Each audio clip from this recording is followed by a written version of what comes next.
নিয়ে যাওয়া হয় বিচারালয়ে।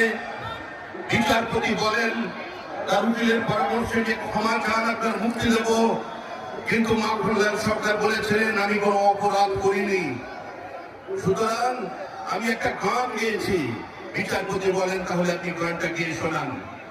সেদিনের অপ্রাপ্ত বয়স্ক মাখরুল সরকার সেই গানটি গিয়ে শোনান এবং তারপর বিচারপতি নির্দেশ দেয় দিল্লি পুলিশকে একে ফার্স্ট ক্লাস কামরা করে বাড়ি পর্যন্ত পৌঁছে দাও এবং 100 টাকা দাও রাস্তায় যাতায়াতের জন্য।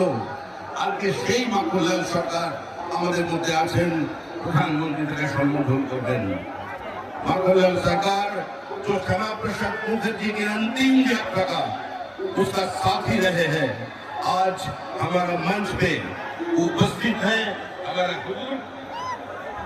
हमारा बुजुर्ग जो जीवन में किसी का सामने सर नहीं झुकाया और ऐसे हजारों कार्यकर्ता का बलिदान और प्रतिष्ठा का कारण आज इस पार्टी सत्ता में आए हैं।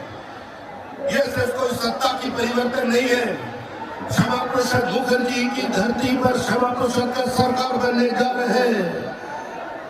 कश्मीर से कन्याकुमारी जैसा हमारा